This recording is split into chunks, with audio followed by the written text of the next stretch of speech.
ભારતીય જનતા પાર્ટીએ અમારા પર વિશ્વાસ કર્યો છે અને ભારતીય જનતા પાર્ટીના જનસમર્થન વિકાસને અને જનસમર્થન પ્રજાને બરાબર Bharatiya Janata party ward number 6માં મહાનગરપાલિકાના ઉમેદવાર તરીકે અમારી ઉપર એમને કળશ ઢોળ્યો છે। એ વિશ્વાસને લઈને અમે નરેન્દ્ર મોદી સાહેબના જે સપના છે એ પૂર્ણ કરીશું અને વિકાસની ગાથા આગળ ધપાવીશું। ડોર ટુ ડોર પ્રચાર કર્યો અમે જનતામાં, તો જનતાએ અમને એવા પ્રશ્નો પણ કર્યા છે કે ભાઈ અમારે ગટર છે, પાણી છે, લાઇટ છે, રસ્તા છે, તો એ આગળ પણ જે કોર્પોરેટર હતા એમને પણ પૂરો ન્યાય આપ્યો હતો। મહાનગરપાલિકા આવતા તો તેની સાથે અમારે ગ્રાન્ટ મોટી આવશે, તો એ ગ્રાન્ટ અમે દરેક વિસ્તારની અંદર દરેક રોડ, રસ્તા, ગટર, પાણી, લાઇટ માટે વાપરીશું અને પ્રજાને સારા સ્વપ્નો જે જોયેલા છે એ પૂર્ણ કરીશું। વોર્ડ નંબર 6માં પોળ વિસ્તાર છે, શેરી વિસ્તાર છે, મોહલ્લા વિસ્તાર છે, સોસાયટી છે, જ્યાં પણ સોસાયટીમાં 1-2 સોસાયટી અમે જોઈ ત્યાં રોડ નહોતા, તો એ રોડનું અમે પ્રપોઝલ પહેલાં મૂક્યું છે। પોળ વિસ્તાર છે ત્યાં જૂની ગટરો, ભૂગર્ભો તૂટી ગયેલી છે, તો એ અમે નવી આપીશું। પાણીની પાઇપલાઇનો જે છે એ નવી કરાવીશું। ત્યાં આગળ લાઇટો અમુક જગ્યાએ છે, અમુક જગ્યાએ નથી, તો એ લાઇટો અમે નંખાવીશું।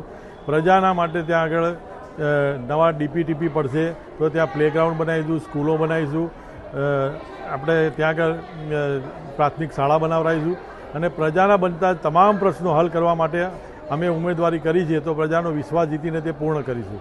ભારતીય જનતા પાર્ટીએ જે મને આ તક આપી છે મહેસાણા મહાનગરપાલિકામાં, હું એમનો વિશ્વાસ ક્યારે બી તૂટવા નહીં દઉં, પાર્ટીનો બી નહીં અને જનતાનો બી નહીં। સારું એવું વિકાસના કામ કરવા માટે અમે આવ્યા છીએ। ભારતીય જનતા પાર્ટી આપને ખબર છે કે વર્ષોથી એક જ માં માને છે કે વિકાસ અને ફક્ત વિકાસ। ભારતીય જનતા પાર્ટી ખૂબ વિકાસ કરી રહી છે। જ્યારે આપણું મહેસાણા મહાનગરપાલિકા બન્યું છે એમાં જે અધૂરા થોડા કામ છે, થોડા રોડ રસ્તાના છે, થોડા પાણીના પ્રશ્નો છે, વિકાસ બહુ સરસ થયો છે, પણ ક્યાંક રહી ગયેલું છે, તો એ મહાનગરપાલિકામાં હવે બધું કમ્પ્લીટ થઈ જવાનું છે। પબ્લિકને બધું સારો એવો સાથ સહકાર સપોર્ટ મળી રહ્યો છે, એમના તરફથી કોઈ કમ્પ્લેન નથી, એ બી ખુશ છે કે ભારતીય જનતા પાર્ટી ખૂબ સારો વિકાસ કર્યો છે। રોકભાઈ, એવું કોઈ સપનું ખરું તમારું કે વોર્ડની જનતાને તમે આપી શકો? મારા જે આ વોર્ડ નંબર 6 છે, એક મહેસાણાનું હાર્ટ કહેવાય એ ટાઈપનું આ વોર્ડ છે અને વોર્ડ છે મારું। એમાં અમુક એરિયામાં જે ડેવલપમેન્ટ નથી અને જે સરકારશ્રી તરફથી જે મહાનગરપાલિકામાં ગ્રાન્ટ આવવાની છે, એ તમામ ગ્રાન્ટ પબ્લિક સુધી પહોંચે, કોમન મેન સુધી પહોંચે, એ રીતનું અમે આયોજનમાં કરવાના છીએ।